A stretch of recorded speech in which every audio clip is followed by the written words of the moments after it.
Et si on vous disait qu'ici, en Norvège, tout le monde quitte le bureau à 15h30, du stagiaire au PDG? Vous vous souvenez de la dernière fois où vous avez quitté le travail à 15h30 sans culpabiliser? Nous, c'est tous les jours. En France, partir du bureau à 16h, c'est mal vu. En Norvège, c'est la norme. Et aujourd'hui, on vous raconte notre quotidien. Salut, c'est Lucie. Salut, c'est Alban, Bienvenue chez nous sur un nouvel épisode de sous les aurores. Alors là, on enregistre carrément en fin de journée. On a mis les filles au lit et c'est maintenant le temps des confidences. Et on se retrouve, Lucie et moi, pour un épisode à deux, autour d'une petite tisane, au chaud ou presque. Aujourd'hui, on va vous partager un peu notre quotidien, le rythme qu'on a entre le travail et la vie privée. Les enfants, les chiens. Mais avant, je vais te demander comment ça va? Ça va comme quelqu'un qui a repris le boulot après presque 5 mois de papa perm, de Ouais. congé paternité.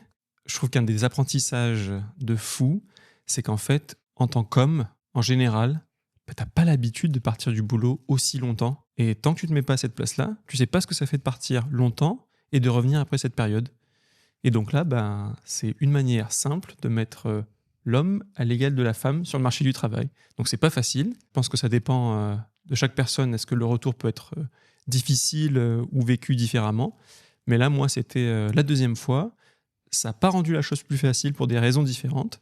Mais voilà, je commence à m'y faire au bout de quasi 10 jours et la vie continue. Faut que tu reprennes tes marques petit à petit. Exactement. Et de ton côté, est-ce que tu n'as pas quelque chose à nous raconter, une petite anecdote qui s'est passée il n'y a pas longtemps là? Ouais, en ce moment, j'ai hyper mal aux côtes parce qu'il m'est arrivé un truc qui est assez cliché de la vie en Norvège, mais pourtant ça m'était jamais arrivé en 6 ans. La dernière fois, on rentrait et j'ai bêtement glissé sur une plaque de verglas. Mais c'est pas juste ça. Alors Non, ça, c'est pas juste ça. Ça aurait pu s'arrêter là avec un bon gros bleu sur la cuisse, Exactement. qui est bien là. Mais comme je te tenais le bras, tu m'es tombé dessus. Voilà. Et je sais pas si c'est dans ma tête, mais j'ai l'impression que j'ai entendu mes côtes craquer. Mais je sais pas si c'est moi qui m'invente ça après, tellement j'ai mal aux côtes. Oui, tu Mais- prends un malin plaisir à toujours me tenir le bras quand c'est glacé, sachant que je te retiendrai pas plus. Parce que je pense qu'on va pas moins tomber si on est accroché. Oui, là tu as eu la preuve contraire. Elle est tombée, ça allait, et dans la demi-seconde, je suis tombé de tout mon poids sur ses hanches. Et là, je me suis dit, je l'ai cassé. Et là, j'ai déjà vu les urgences, l'arrêt de travail et tout. Et heureusement... Moi aussi, je crois que j'ai un peu hurlé quand même. Hein. Ouais, un peu. Un peu. Mais j'ai vu quelqu'un qui s'était cassé les côtes en tombant sur la glace. Et je n'ai pas reconnu les mêmes signes, les mêmes décibels dans la voix. Donc je me suis dit, bon... Mais oui, mais c'est ce que tu m'as dit. Genre, là, j'avais besoin juste que tu sois compatissant avec moi et que tu me dises oh, ça doit faire hyper mal. Et tu me disais non, mais t'inquiète, je reconnais le. Au cri, ça Là, va. on est au max sur une côte fêlée, mais tout va bien. Et tu m'as quand même sorti. Heureusement que tu as amorti ma chute. J'étais là, bah oui, ravie d'avoir été ton petit coussin. Mes côtes te remercient. Ouais, bon. Donc là, la plupart des gens vont me dire bah oui, évidemment, il faut mettre des crampons en Norvège à cette période de l'année. Sachez que j'en mets la plupart du temps, mais là, pour le coup, on avait loué une voiture et on revenait de déposer cette voiture. J'avais juste quelques mètres à faire du métro à chez nous. Et voilà, c'est arrivé à ce moment-là. Les maîtres fatidiques. Ouais, comme quoi il faut toujours les avoir. Mais Sortez ouais. toujours couverts avec vos crampons. Exactement, c'est le nouveau slogan. Donc on espère que ces petites côtes vont vite se réparer sans trop de mal, même si bon, ça doit faire déjà bien 2 semaines que tu douilles, malheureusement.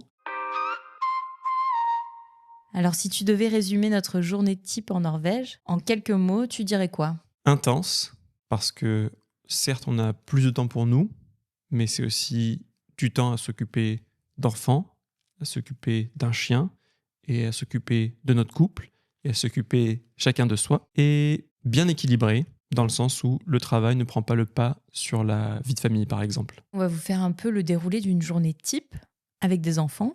On vous dira aussi ce qu'on faisait quand on n'avait pas d'enfants. Mais on va vous dire un peu toutes les étapes pour se rendre compte un peu quel rythme on peut avoir en Norvège dans un quotidien avec des enfants et en plus un chien. Donc c'est aussi une responsabilité en plus et un travail d'entreprise. Parce que là, on va citer des horaires de bureau. Donc pour d'autres métiers, les horaires peuvent être différents si on travaille en milieu hospitalier ou... Dans le bâtiment, dans la restauration ou tout autre domaine.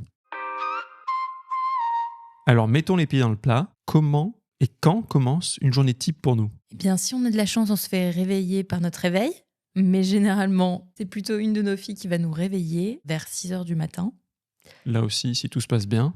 Si tout Mais se passe dernièrement, bien. c'était le cas. Gabriella, la deuxième, qui va avoir bientôt 1 an, parfois elle se réveille à 5h30. Mais bon, faut aussi se dire qu'elle se couche tôt. On va revenir dessus. On se lève vers 6 heures. Ensuite, on enchaîne la préparation des filles, notre préparation. Oui, en général, toi, tu habilles une fille, moi l'autre. Heureusement qu'on n'en a pas 3 là, parce qu'on serait perdus. Oui, c'est clair. Ensuite, on monte pour le petit-déj. Non. Non, Quand est-ce que tu te douches? Ils veulent tout savoir, faut leur dire. j'ai dit, on prépare les filles, on se prépare. Ah oui, non mais on se prépare. Attends. Non, mais- Déjà, la logistique de préparer chaque fille et d'arriver à caler chacun notre douche dans ça, sachant qu'il y a les petits déjeuners qui arrivent derrière. C'est pas facile tout ça. Et je pense que là, des parents se reconnaissent dans cette gestion où tu as 2 enfants, dont un en très bas âge, d'âge différent. Si parfois tu en as un qui se réveille avant l'autre, toute ta petite routine tombe à l'eau. Oui, c'est vrai. Donc là, t'en parles comme si c'était facile. Non, c'est hyper chronométré. Et moi, parfois, je suis en PLS s'il y en a une qui se réveille pas à la bonne heure. Ouais, c'est vrai, parce que si elle se réveille aussi trop tard, ça nous met dedans. Complètement. Tout ça, c'est vraiment du papier à musique le matin. On n'a pas beaucoup le temps d'avoir un horaire de réveil différent pour les 4 membres de la famille, voire le chien aussi. Ouais, c'est peut-être celle qui se lève le plus tard d'ailleurs. Ouais. Donc, on enchaîne tant bien que mal nos douches, notre préparation, puis on monte pour le petit-déj, qui est assez succinct et Ouais. assez rapide. Pour toute la famille. On prépare la matpaqueux, Alors, explique-nous un peu ce qu'est la matpaquet. voilà, avec l'accent. C'est une lunchbox qu'on Mhm. fait pour notre fille Gisèle. Donc, elle a un repas inclus à 11h Mhm. et à 14h, elle mange ce qu'il y a dans sa lunchbox. Donc, on prépare ça le matin. Et ensuite, on enchaîne. Alors là, en ce moment, ça fait quand même 3 ans qu'on n'a pas la même journée type. Faut le dire aussi. Ouais. En ce moment, c'est un peu particulier parce qu'on a nos filles dans 2 jardins d'enfants différents. Et d'ailleurs, là, je pense que ça vaut le coup d'expliquer un peu cette situation. Il n'y avait pas de place pour elle dans le jardin d'enfants où est Gisèle actuellement. On a espoir d'avoir une place en août pour Gabriella dans le même jardin d'enfants que Gisèle. Moi, là, je suis retourné au travail début février. Donc, de février jusqu'à août, on n'avait pas de système de garde. On s'est tourné vers un Family Barnehage, qui est une crèche privée Ouais, voilà, un jardin d'enfants privé. où ils sont beaucoup moins. Ils sont 8 enfants, je crois. Oui, c'est ça, 2 adultes, 8 enfants. Et Ouais. celui-ci est particulier parce qu'il appartient en fait à une chaîne de jardins d'enfants privés. Mm. Donc nous, ça nous avait conforté. Gisèle l'aînée était aussi allée dans un jardin d'enfants privé de la même chaîne. Mm. On avait beaucoup aimé, c'était très famille, très petit. Et donc pour Gabriella, quand on a vu qu'il y avait une place ouverte proche de mon lieu de travail, on a tout fait pour avoir cette place. Et on croise les doigts pour qu'au mois d'août, avec la priorité frères et sœurs, elle ait une place dans la même école que Gisèle. Et d'ailleurs, pour l'histoire de comment on a eu la place, il ne faut pas hésiter parfois à appeler directement, insister. Moi, j'ai dit qu'on avait eu notre aîné dans la même chaîne, dans un autre jardin d'enfants, et qu'on avait beaucoup aimé et que tout s'était bien passé. La personne que j'ai eu au téléphone, je sens que ça l'a persuadé de nous considérer vraiment pour la place. Donc voilà, juste un petit conseil. C'est pas valable pour les publics. Il y a un système qui est fait par la commune. C'est un peu comme admission au post-bac. Tu fais tes listes de choix et on t'attribue en fonction de tes vœux. Exactement, oui. Et de Mais ton t'es pas dossier sûr. que tu as fait de 0 à 1 an. Je plaisante. Mais t'es pas sûr d'avoir ton premier choix. Non, t'es pas sûr d'avoir ton premier choix. Notre logistique en ce moment, elle est assez compliquée parce que ça sera plus facile quand elles seront toutes les deux au même endroit. Et donc, après ces 2 cafés bu en vitesse et ce petit déjeuner sur le pouce pour les filles, qu'est-ce qui se passe? Vers 7h, 7h15, on part de la maison.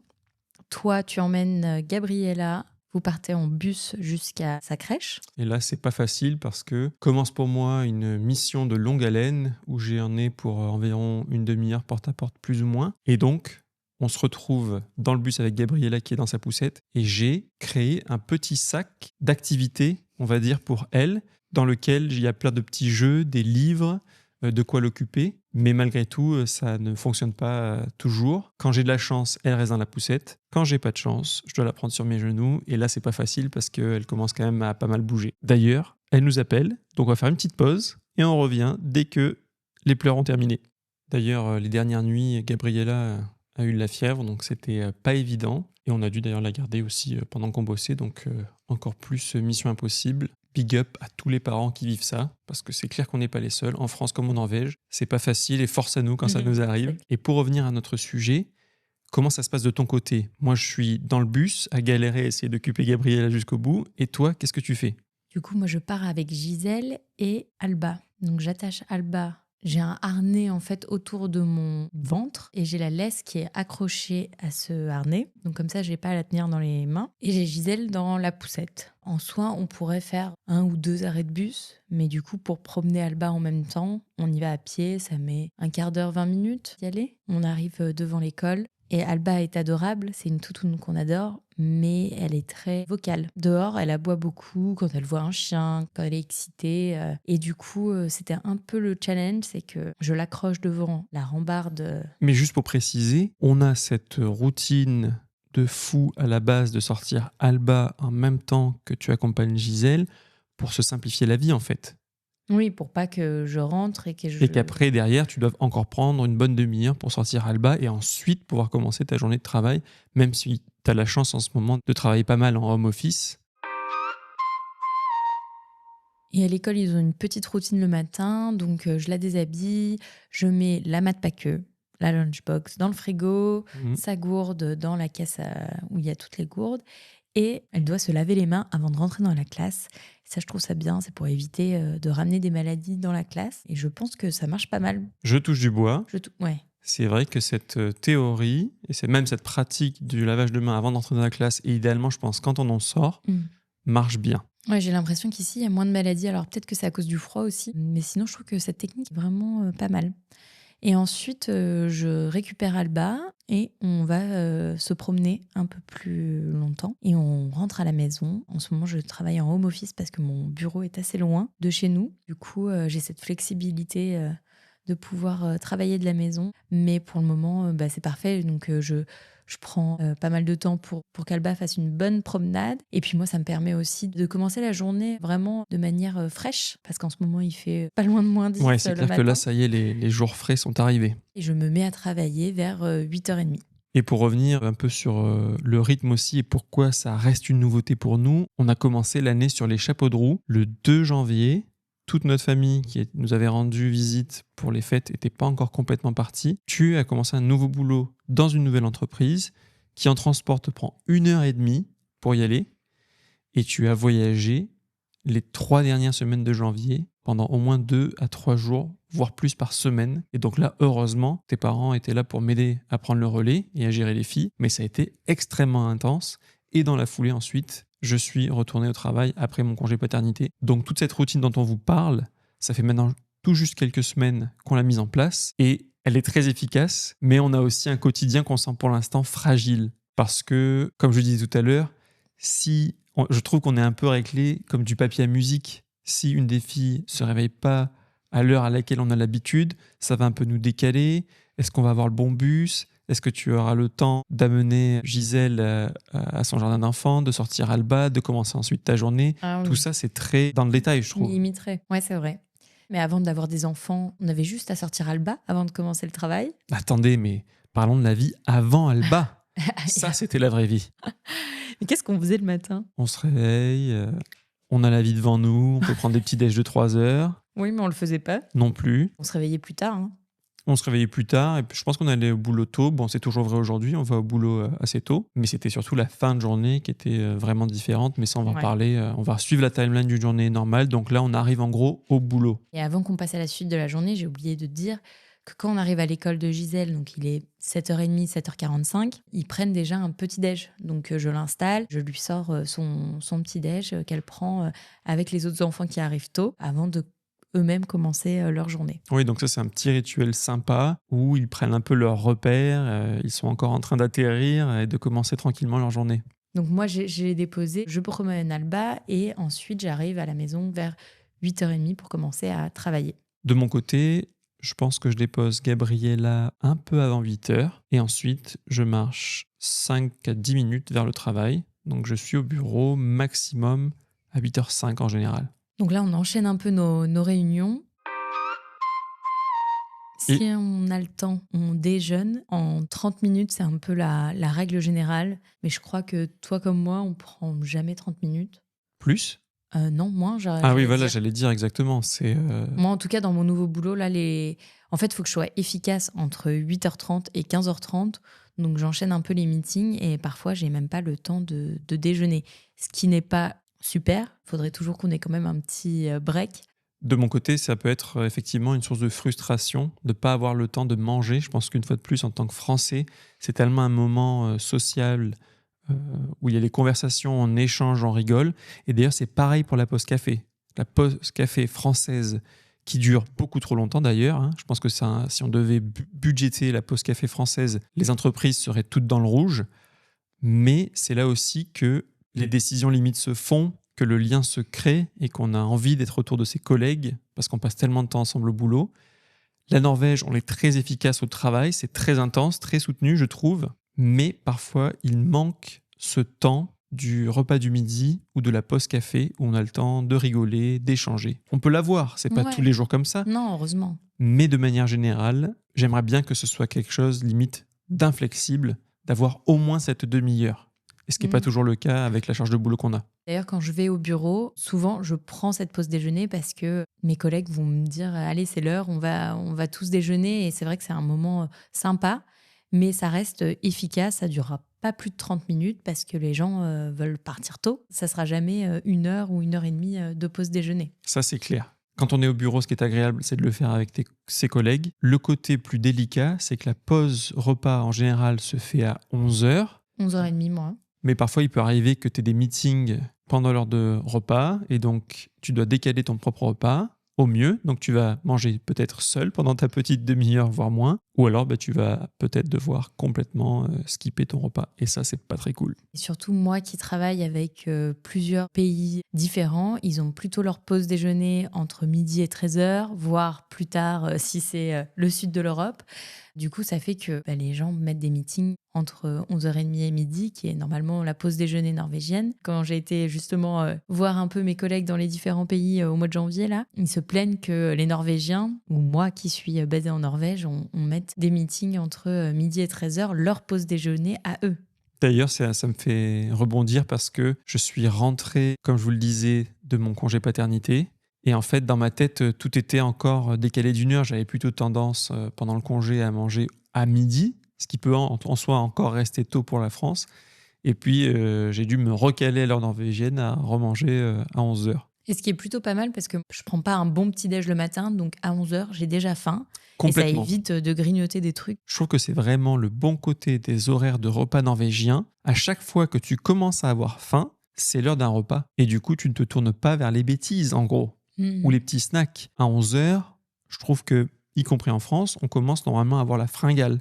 Et donc, tu vas peut-être avoir envie de te tourner vers un truc pour combler la petite faim avant de vraiment aller à la cantine, par exemple. Et rebelote en fin de journée. En France, on a cette culture. Alors, quand je vais en France, je suis très content qu'elle soit là. Mais je me dis, dans mon enfance et le fait d'avoir été teinté par ça, la culture du goûter, c'est pas vraiment une très bonne culture.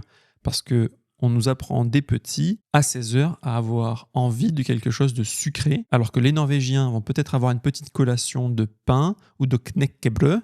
C'est le pain qui se casse, donc ça c'est du vasa. Et en fait, ils enchaînent directement avec le dîner à 17h. Donc, tu n'as pas le temps de te ruer sur des biscuits et des choses sucrées. Et d'ailleurs, les rayons en Norvège, biscuits, sont très succincts. Ouais. Par contre, les rayons pain, là, tu as du choix. On enchaîne nos réunions et très rapidement arrive l'heure d'aller chercher de nouveau nos filles à l'école. Ouais, et d'ailleurs, c'est un peu différent là, étant donné qu'il y en a une dans un jardin d'enfants public. Ça a tendance à fermer plus tard, donc c'est un petit peu plus souple. Et de l'autre côté, Gabriella, la plus jeune, est dans un système privé, et là, ça termine plus tôt. Donc moi, je dois décoller maximum à 15h15 du bureau. Chose qui, si j'étais en France, serait extrêmement culpabilisante. J'aurais certainement droit, et je l'ai encore entendu récemment, cette fameuse expression « Bah alors, tu prends ton après-midi ?» Moi, je pensais que c'était terminé le siècle dernier, mais non, ça existe toujours. Donc je décolle à 15h15 et en fait, il y a vraiment le rush de tous les parents. Tu vois au moins la moitié de l'open space qui décolle parce que chacun va récupérer ses enfants. Ouais. Moi, j'ai la chance que ce soit juste à côté, mais d'autres, ça va être plus loin et donc ils doivent partir aussitôt. Exactement. Moi, quand je suis au bureau qui est très loin, Je prends le train de 14h47. Et d'ailleurs, peut-être petit tips, quand tu étais dans ton processus de recrutement, tu as mis en avant que la distance pour te rendre au bureau pourrait être un problème. Et du coup, comment tu as apporté ça lors de tes entretiens? Ouais, moi, à la base, je leur ai dit, en fait, je pense pas que je vais prendre ce job parce que la distance est assez loin. Et moi, je dois aller récupérer mes enfants à l'école à 1 heure dite. Et faut dire qu'en Norvège, il n'y a pas le système de babysitter. C'est communément admis que ce soit les parents qui aillent chercher les enfants et pas d'autres personnes. Du coup, je leur avais dit, ça va être compliqué pour moi d'être à l'heure pour aller chercher mes enfants. Et il m'avait dit que je pouvais partir quand je voulais pour être à l'heure, pour récupérer mes enfants et même faire du home office, qu'ils étaient flexibles. Et c'est une entreprise norvégienne. Après, je sais pas si toutes les entreprises norvégiennes auraient répondu ça, mais en tout cas, ça m'a donné de bons signaux sur la culture. Mais ça, je trouve que c'est vraiment un des énormes avantages, cette souplesse avec la vie privée. Et c'est carrément admis quand tu as des enfants d'avoir cette souplesse en général. Et là, tu en parles comme si c'était très simple. Mais pour les gens qui nous écoutent depuis la France, imaginez-vous dans un processus de recrutement où vous avez passé peut-être un premier step, un deuxième step, vous allez à la dernière étape et vous dites quand même, écoutez, moi ce travail m'intéresse, j'ai envie de rejoindre l'entreprise, mais par contre, le seul doute qui persiste à accepter votre offre, c'est que je veux être certaine de pouvoir avoir la souplesse d'aller chercher mes enfants quand j'en ai besoin. Et donc là, moi, quand je me replonge dans ma tête franco-française, je me dis, mais jamais tu le dirais. Non, Et mais non, encore, parce qu'il dirait débrouille-toi, prends une babysitter. Je pense que je le mentionnerai pas dans un autre processus français. exactement, donc tu te mettrais quelque part peut-être en échec. Ouais. Et alors là, ce que j'ai adoré, c'est que tu as joué carte sur table. En tout cas, tu as été assez confiante de te dire c'est OK de le faire. Et je pense que c'est apprécié de l'autre côté parce qu'ils se disent on a besoin de cette personne et de ses compétences. Et du coup, bien sûr qu'on va lui donner le temps dont elle a besoin pour aller chercher ses filles. Et je pense que j'ai pas eu peur de le mentionner parce que je sais qu'en Norvège, c'est complètement admis que tu pars tôt du bureau. Dans tous les niveaux de la hiérarchie, ceux qui ont des enfants partent du bureau tôt pour aller les chercher. Après, il y a plusieurs écoles. Il y a ceux qui vont se reconnecter plus tard quand les enfants sont couchés pour pouvoir encore travailler parce qu'ils se sentent mieux de travailler un peu plus longtemps. Nous, on est plutôt de l'école de une fois que leur dîner est fermé, il est fermé pour toute la soirée. Et comme tu dis, on fait ce choix de ne pas rouvrir l'ordinateur après, parce qu'une fois de plus, on pourrait limite avoir le temps, une fois que les enfants sont couchés. Mais ce temps-là, on veut qu'il soit pour nous. Et quand je dis nous, c'est le coup. Et c'est aussi, si jamais on a chacun des activités ou un hobby qu'on veut faire, c'est que ce temps qu'on veut pour soi, avant tout. Donc, quand l'ordi est fermé, il est fermé. Beaucoup du fait qu'on parte tôt à cause des enfants, mais il faut savoir qu'en fait, quand on n'avait pas d'enfants, on partait pas non plus très tard. On partait à 16h, 16h30 max. Quand je finissais à 17h, c'était 1 heure sup, quoi. Mais complètement, dans mon entreprise précédente, j'étais sur un contrat où les heures sup m'étaient payées ou récupérées en temps de congé, par exemple, l'équivalent d'un RTT plus ou moins. Et à partir de 16h, étant donné que je commençais relativement tôt, en général, je basculais en heures sup. Enfant ou pas, tout le monde part à 16h30 max du bureau. Et en général, c'est pas très bien vu de faire des heures sup parce que, comme elles vont être payées ou devoir être récupérées, en gros, on ne t'encourage pas à faire des heures supplémentaires. Au contraire, si tu fais trop d'heures sup, c'est peut-être que tu n'es pas assez efficace pendant tes heures de boulot. Donc c'est une approche complètement différente comparée à la culture de travail française, je dirais, en tout cas dans la moyenne. Et tu disais, on partait quand même tôt avant d'avoir des enfants. Comment on utilisait tout ce temps libre ? Nous, on aimait beaucoup aller faire du sport. Donc, ça fait qu'on pouvait aller à un cours à 17h, de 17h à 18h. Ensuite, on allait faire nos petites courses en sortant du sport. Et voilà, on arrivait à la maison et on commençait à dîner assez tôt au final, vers 19h. Ça me fait réfléchir que maintenant, on essaie de gagner du temps partout. Par exemple, ça me semblerait insensé aujourd'hui d'aller faire les courses au jour le jour. Ce ne serait plus du tout possible en termes de timing.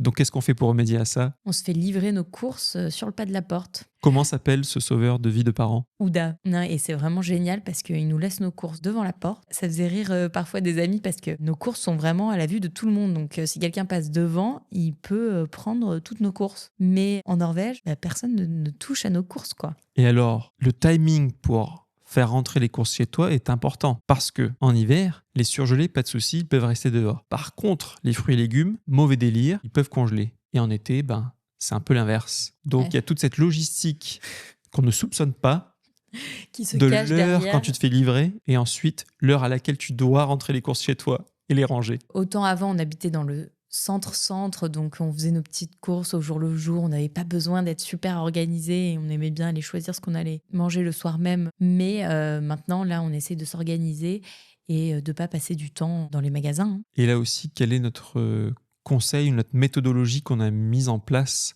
pour essayer de ne pas passer ce temps quotidien à faire les courses?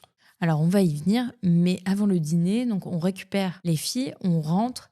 Qu'est-ce qu'on fait? Il est quelle heure à peu près quand on rentre? Je pense que ça dépend des saisons aussi. L'été, par exemple, on rentre par la forêt, elle cueille des myrtilles quand c'est la saison des myrtilles. Alors là, on peut y passer des heures. Il y a Alba aussi qui adore prendre des myrtilles. Toi aussi, tu es un peu Ah ben, j'adore. le roi de la J'adore. myrtille. L'été, on met du temps à rentrer parce qu'on profite d'être dehors. Mais ça fait partie, je dirais, des activités limite en hiver. Une fois qu'on est à la maison, on va peut-être faire un jeu. Gisèle va vouloir cuisiner avec nous. Donc, on va faire des activités en intérieur. La souplesse, quand il y a les beaux jours, c'est voilà, juste rester dehors plus longtemps, faire de la balançoire à fond, ramasser les myrtilles, passer par le chemin de la forêt qu'elle adore. Et ça, c'est génial de pouvoir prendre le temps de faire ça après une journée de boulot. Et moi, je suis allée chercher Gisèle avec Alba, de nouveau. Donc, Vers quelle heure, là, du coup? j'essaye d'être là-bas à 16h. Je pars entre 15h30 et 15h45. De mon côté, moi, je récupère Gabriella, du coup, comme je vous disais, vers 15h30. Et ensuite, pareil, j'en ai pour une demi-heure de bus retour. En général, c'est plus difficile parce qu'il y a plus de monde. Tout le monde a vécu sa journée. C'est l'heure de donc pointe. Voilà, c'est vrai. Ça aussi, il faut le préciser. C'est l'heure de pointe, c'est autour de 15h30. Donc, les transports sont assez remplis. Tout le monde a vécu sa journée, y compris les enfants qui, comme Gabriella, malheureusement, doivent faire du bus pour rentrer chez eux. Donc, on sent qu'il y a eu un peu les tensions de la journée. C'est généralement un peu plus difficile, mais ça se fait. Et je pense aussi qu'avec les beaux jours qui arrivent petit à petit et qui sont plus longs, tout ça va être encore plus léger. Alors, je ne sais pas si en France, c'est communément admis parfois d'être un peu en retard, mais en Norvège, c'est impossible d'être en retard pour aller chercher les enfants. D'ailleurs, quand ils disent que l'école ferme à 16h30, ça ferme vraiment. Donc en fait, il faut compter le temps de ménage, de rangement. Et en fait, ils attendent de toi que tu viennes chercher ton enfant à 16h et pas à 16h29. Parce que eux, après, ils doivent ranger tout ça et les portes sont complètement fermées à 16h30. Non mais attends, ce qui est pire, c'est que dans le jardin d'enfants public de Gisèle, l'heure officielle de fermeture, c'est 17h. Et même dans l'application, j'ai vu, quand on dépasse 16h avant d'être allé chercher Gisèle, il y a une notification qui dit « Vous avez dépassé l'heure de ramassage de votre enfant ». Donc ils se mettent une heure tranquille pour boucler tous leurs petits trucs, leur ménage, leur rangement. Alors, heureusement, l'application est plus dure que la réalité. Au final, on peut y aller vers 16h30, mais c'est vrai que 16h30 max, ce serait la dernière enfant. Donc Ouais, c'est ouais. vraiment admis que tous les parents viennent super tôt chercher leur enfant. Et moi, au départ, les premiers temps de Gisèle à la crèche, je crois que j'étais en congé maternité quand Gisèle a commencé, et je comprenais pas, j'étais là, mais pourquoi je suis pratiquement la dernière à aller chercher ma fille alors qu'il est à peine 16h et que tous les autres parents qui travaillent ont déjà récupéré leurs enfants à 15h30. Ce qui est trop drôle, c'est que cette année, donc avec Gabriella qui commence dans son autre crèche, j'ai rencontré de nouveaux parents, la plupart norvégiens, et il y a cette maman que j'ai croisée plusieurs fois en allant chercher Gabriella qui me dit « Mais je deviens folle, je vais chercher mon fils à 15h30 et c'est déjà le dernier gamin. » Et c'est moi, petit Français, qui a déjà un enfant, qui a dû lui expliquer une partie peut-être de la culture locale qu'elle ne connaissait pas parce qu'elle c'est son premier fils. Et je lui ai dit « Mais en fait, tu sais, tous les parents, c'est vraiment admis qu'ils viennent chercher très tôt leur enfant. » De ce que j'entends de nos amis norvégiens, la plupart du temps, ils s'organisent quand ils ont les enfants dans le même endroit, qu'on fera peut-être dans le futur, c'est qu'il y en a un qui dépose les enfants, du coup l'autre peut aller au bureau tôt, celui qui a déposé peut rester un peu plus tard au bureau, et c'est celui qui a commencé plus tôt qui donc va chercher les enfants. Donc il y a un chassé-croisé qui se met en place Voilà. pour essayer de faire des journées peut-être un peu plus conséquentes. Honnêtement, ça me fait envie quelque part, parce qu'aussi c'est tellement double effort des deux côtés pour chaque fille, qui me tarde que ce soit peut-être un peu plus d'effort, parce que ça va être les deux d'un coup, mais qu'ensuite ce soit plus facile pour l'un d'entre nous. Pour revenir sur le fait qu'il ne faut absolument pas être en retard, nous, on ne le savait pas. C'est des amis français qui nous ont prévenu parce qu'on avait aussi un ami qui arrivait vraiment Quelques minutes après, quelques je crois. minutes quelques minutes avant. Mais on lui Ah envoyait ouais. déjà un message en mode vous êtes où? Et du coup, notre ami s'est un peu énervé en mode mais pourquoi vous m'envoyez toujours un texto? Ça ferme à 16h, vous m'envoyez déjà un message à 15h55 pour me dire vous êtes où? Et en fait, ils lui ont expliqué donc cette règle qu'il faut qu'ils aient le temps de faire le ménage, etc. Donc il fallait venir plus tôt. Par contre, si tu arrives quelques minutes après la fermeture officielle, donc tu es déjà très en retard parce que tu aurais dû venir bien avant, tu peux avoir un avertissement. Et au bout de 3 avertissements, c'est carrément les services sociaux qui sont contactés. Ça nous a fait hyper peur parce que, bon, il y a beaucoup de bruit à propos des services sociaux qui sont très proactifs contrairement à la France. Et voilà, et on s'est dit, il faut vraiment faire attention à ça et ne pas arriver en retard. C'est pour ça que ça prend autant de place dans notre routine et pourquoi c'est si Oui, important et c'est d'être là à l'heure. C'est aussi pour ça que tous les parents viennent très à l'heure. Exactement. Et que les gens au bureau ne te disent rien parce qu'ils savent que derrière, si jamais tu es en retard, tu auras une amende et un avertissement qui peut entraîner de gros problèmes. D'ailleurs, nous, on avait tellement peur qu'une fois, quand Gisèle était dans son ancien jardin d'enfants, L'hiver dernier, ouais. il y avait une tempête de neige. Donc là, les bus se sont arrêtés en plein milieu de la journée et on était tous les deux en home office. Donc, on n'avait plus de moyens d'aller la chercher par les transports en commun. Le métro était aussi à l'arrêt. On n'a pas de voiture, nous. J'appelle les taxis. Tous les taxis étaient réservés. Pas moyen d'avoir un taxi. Donc là, on était en PLS tous les deux. Ouais, c'est clair que là, je me suis décomposé, quoi.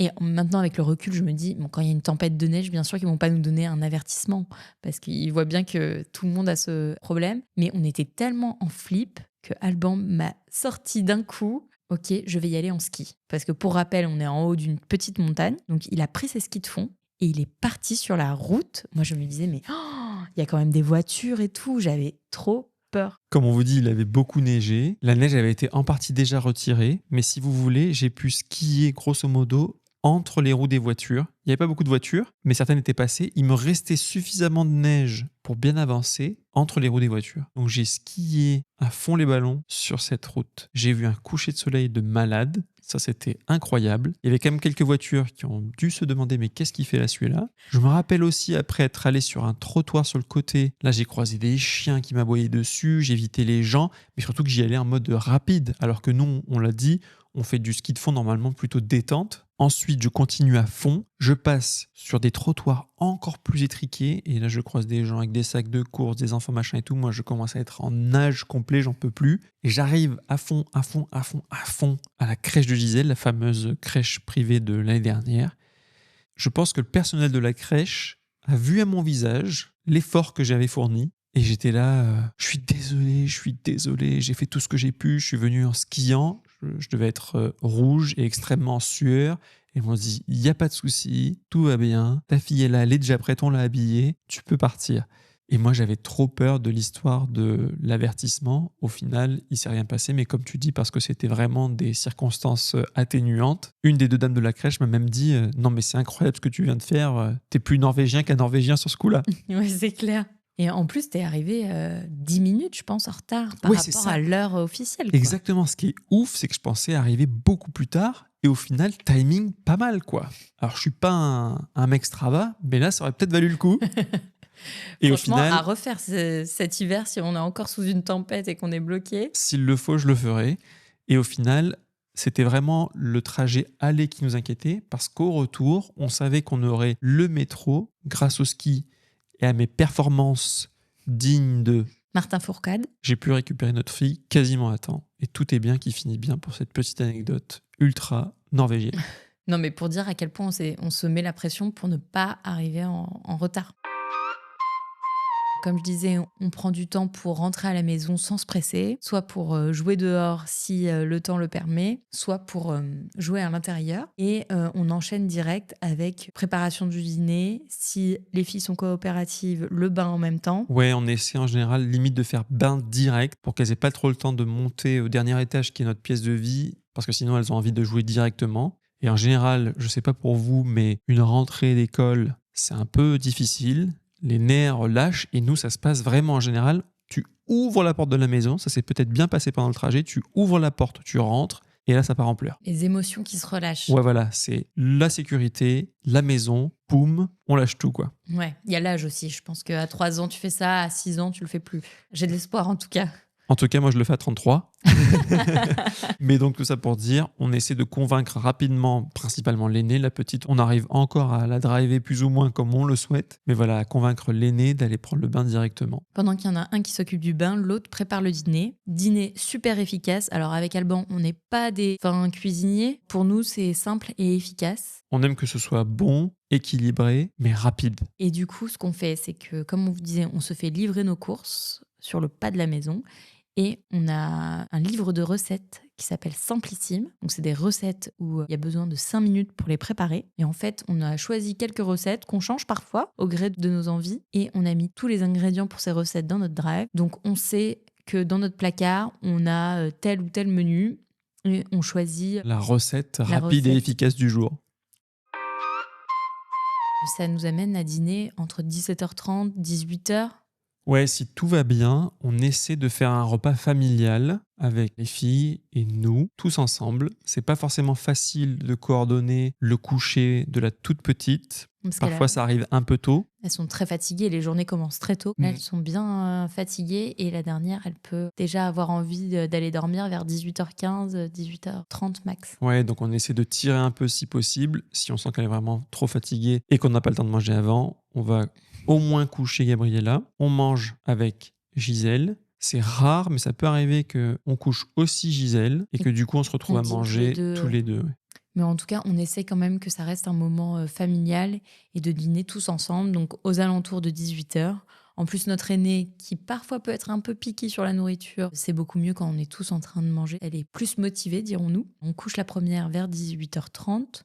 Toi, tu enchaînes avec le coucher de Gisèle qui peut être un peu plus long parce qu'il y a les histoires, toute la routine, brosser les dents, tout ça. Donc, ça prend un peu plus de temps. Et moi, souvent, je profite de ce moment pour aller faire la promenade du soir à Alba. Bon, après, parfois, je suis fatiguée aussi. C'est toi qui le fais une fois que tu as couché Gisèle. Donc, je sors Alba entre 19h et 20h peut-être. Le temps d'un petit épisode de podcast dans tes oreilles. Et ensuite, je rentre. Donc, ce qui est trop bien, c'est qu'il est 20h. On a tous les deux dîné. Alors, parfois, surtout en hiver, quand on est en mode hibernation, c'est possible qu'on aille se coucher. Dans la foulée, quoi. Dans la foulée, on fait notre petite routine. On adore débriefer dans la salle de bain de notre journée. Ouais. Après, on s'endort pas direct. On va se regarder des petites séries. Par contre, il y a aussi des soirs où, par exemple, ce soir, une fois qu'on a promené Alba, on passe aussi 1 heure sur le podcast, par exemple. Ouais, et c'est pas forcément que des enregistrements. Ça peut être aussi du montage, de la préparation de publications pour les réseaux sociaux ou de la préparation d'un script pour un prochain épisode. On va bientôt finir et ensuite on va aller se coucher. On essaie de se coucher, quoi qu'il arrive, assez tôt et pas après 22h, je dirais. Ouais, extinction des feux pour essayer de récupérer ce qu'on a à récupérer avant la prochaine journée. Donc nous, on vient de vous faire notre journée type avec des enfants en bas âge de 3 ans et bientôt 1 an. Avec des enfants plus grands, il y a des activités extrascolaires qui arrivent après le dîner de 17h. Ouais. Donc, ils dînent à 17h et ensuite, de 18 à 19h, ils peuvent faire des activités. Oui, par exemple, on a nos voisins un peu plus loin. Quand je sors à Alba, peut-être à cette heure-ci, je les vois sortir, aller faire une session de ski à Trivan ou alors revenir de la session de ski. Trivan, qui est la station de ski qui est vraiment pas très loin de chez nous. Avec des enfants plus grands aussi, enfin, même avec des enfants bas âge, il y en a certains qui arrivent à intégrer du sport dans leur routine. Et d'ailleurs, bravo à nous, surtout en hiver, on a réussi à faire des cours de piscine avec Gisèle. C'était déjà pas mal. Ça aussi, ça change beaucoup la routine. Le mercredi, après l'école, on allait au cours de piscine donc, qui était à 17h, donc de 17h à 17h30. Et là, pour le coup, on faisait un petit goûter pour Gisèle. On n'arrivait pas à caser un vrai repas avant ça. Non, mais on arrivait quand même à se tenir. Il y avait moins de temps de jeu, du coup. Mais on se tenait quand même à notre routine pour pas qu'elle se couche hyper tard. Et il faut dire aussi qu'on aime beaucoup qu'elle se couche tôt, déjà parce qu'elle est fatiguée, mais aussi pour qu'on ait nos soirées à deux. J'en parlais au début d'épisode, ce temps de la petite enfance met tellement les parents et le couple à rude épreuve. Et en fait, si on n'a pas ce petit temps de connexion à tous les deux, une fois qu'elles sont couchées, on se voit pas, on parle pas, on débriefe pas. Ouais, ou alors tu es en perpétuel, tu dois enchaîner. Alors j'ai quand même l'impression qu'on enchaîne, mais qu'après on a quand même ce temps à deux. Bon, après, faut dire que ça dépend aussi sur quel enfant tu tombes. S'il y a des enfants qui veulent pas se coucher, on a eu des périodes comme ça. Voilà, j'aimerais rassurer tous les parents qui nous écoutent. Ça n'a pas toujours été lisse pour les endormissements. En ce moment, ça se passe bien, je touche du bois. Mais il y a eu aussi des périodes où c'était beaucoup plus difficile, il y avait des pleurs, et ça peut arriver avec un bébé, donc dans le cas de Gabriella, ou peut-être avec un enfant de plus de 2 ans qui va lutter parce qu'ils ont des peurs qui commencent à arriver. Mais là, on est dans une bonne période pour les coucher. Les nuits sont généralement bien, mais aussi c'est par exemple en ce moment Gisèle qui a tendance à se réveiller plus que sa sœur, qui est pourtant beaucoup plus jeune. Donc bon, il n'y a pas de règle, il faut juste survivre. Moi, ce qui nous manque dans cette journée type, c'est un peu une séance de sport que pour l'instant, on n'arrive pas à se caler. Avant le Covid, on aimait bien aller à notre salle de sport. Ouais. Maintenant, avec des enfants, c'est compliqué. Même si en Norvège, il y a des salles de sport avec des garderies. Mais bon, je me vois pas après leur journée de crèche assez intense qui commence tôt, les faire aller à la crèche de la salle de sport. Mais on a toujours sur notre to-do le fait de reprendre les cours de sport en ligne. Et d'ailleurs, si vous êtes parent d'enfants en bas âge, 2 enfants plus un chien, donnez-nous vos conseils. Alors peut-être que vous n'avez pas un podcast en plus. Alors si vous avez aussi le podcast et le chien, on veut tout savoir si vous arrivez à caser cette fameuse séance de sport. Oui, parce qu'on n'arrête pas de dire qu'on a le temps en Norvège et au final, on n'a pas le temps pour le sport. C'est vrai que pour l'instant, je ne vois pas où le caler parce qu'on ne peut pas le faire sur notre heure de déjeuner parce que c'est assez serré. Il faudrait le faire en décalé. Toi, tu y vas un soir et moi, j'y vais un autre soir. Mais c'est vrai qu'on aime bien faire les routines ensemble quand même. Oui, et surtout, une fois de plus, je pense que quand les 2 filles seront à un âge un petit peu plus avancé, ce sera certainement possible. Mais pour l'instant, on a vraiment besoin de faire équipe face aux fins de journée. Et tu disais, oui, on a vraiment besoin de ce temps pour se retrouver. J'ai ma petite théorie qui n'est appuyée sur aucune preuve scientifique. Ce sont souvent les meilleurs. Les théories de comptoir, ce sont les meilleurs. Non, mais je me demande si il n'y a pas plus de séparation en France qu'en Norvège dû à ce manque de temps pour la famille dans le quotidien. Avec ton mari ou avec tes enfants, tu te vois à peine le soir. T'as pas trop le temps de discuter, de débriefer longuement. Ou alors tu te couches très tard et après c'est ton sommeil qui t'impacte et on sait qu'il faut bien dormir pour aller bien. Je me dis pas qu'on est un super couple qui fait tout bien, mais je me dis juste qu'on a de la chance d'être dans un pays qui nous permet d'avoir du temps passé avec les enfants et du temps pour nous deux. Je suis d'accord avec toi, mais je reviens une fois de plus sur le fait qu'on fait le choix de préserver ces temps. Parce qu'on pourrait une fois de plus se remettre au boulot, faire des activités chacun de notre côté, mais peut-être que c'est aussi la clé pour la survie d'un couple. Et une fois de plus, le couple a différentes phases, on aime faire les choses ensemble ou séparément. Pour l'instant, c'est vrai qu'on est très très chanceux d'avoir ce temps et de l'investir là où on pense que ça nous fait du bien, tout simplement. Oui, ce qui nous fait du bien, c'est pas vrai pour d'autres couples. Chaque couple a son rythme. Effectivement, il y en a qui ont absolument besoin d'aller faire leur sport et du coup, ils se relaient. Nous, on a besoin de faire équipe pour l'instant le soir. Ouais. Franchement, on habite sur notre petite montagne, donc entre la poussette, le chien, on marche pas mal. Je me console en me disant qu'on fait un peu de sport là-dessus. En plus, si on part en session ski le week-end, ça nous permet de nous entretenir, dirons-nous. Oui, et puis l'été, on fait beaucoup de promenades dans la forêt aussi, de marches. Et comme tu disais, on fait le choix pour l'instant de ne pas avoir de voiture, donc beaucoup plus de transport et beaucoup plus de marche. Il y a beaucoup de relief là où on vit, donc on se trouve à pousser des poussettes de 115 kilos en moyenne, parfois avec les 2 filles dedans. Donc oui, je trouve aussi qu'on a la chance quelque part, en faisant ce choix, de faire une activité physique au quotidien. On arrive bientôt à la fin de cet épisode, mais avant de terminer, selon toi, si on devait retourner vivre en France demain, qu'est-ce qui nous manquerait le plus dans ce quotidien ? Je pense que ce serait d'avoir le choix d'investir tout le temps qu'on nous donne là où on le souhaite. Heureusement qu'on a tout ce temps à la base, sinon on ne pourrait pas l'investir où on veut. Et je pense que malheureusement, en France, on n'a pas forcément tout ce temps et du coup, pas forcément non plus le choix de l'investir là où on le choisit. Oui, surtout que si on retournait en France, ça serait certainement dans des endroits où il y a des entreprises comme nos entreprises actuelles, avec des horaires qui termineraient beaucoup plus tard. Mais d'ailleurs, en parlant de temps, je vois qu'il est 21h37, et si on continue comme ça, on va bientôt manquer le petit train pour aller faire dodo, parce qu'on vous a dit 22h, dernier cara. Donc là, ça va être l'heure de terminer cet épisode et d'aller faire notre petit débrief salle de bain. C'est ça. En tout cas, merci à tous de nous avoir écoutés. On espère que ça vous a amusé de connaître un peu une journée type dans notre quotidien. Une fois de plus, on parle que de notre expérience avec nos métiers actuels et notre contexte familial. On sait qu'il y a plein d'autres journées types possibles en Norvège, même si, on le répète, les plages horaires et l'équilibre entre vie privée et vie pro est souvent équilibré, je dirais. Et d'ailleurs, notre journée type norvégienne n'est pas forcément mieux que votre journée type française. Et ça fait longtemps peut-être qu'on n'est plus à la page, donc n'hésitez pas à nous dire à quoi peut ressembler votre journée type et si vous aussi vous arrivez à dégager du temps pour vous, votre famille ou toute autre activité.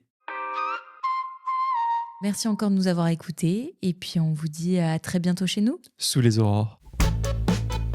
Si cet épisode vous a plu, pensez à nous laisser une note et un avis sur votre application d'écoute préférée. Ou un commentaire sur YouTube, ça nous aide énormément à faire grandir le podcast. Merci et à très vite pour le prochain épisode.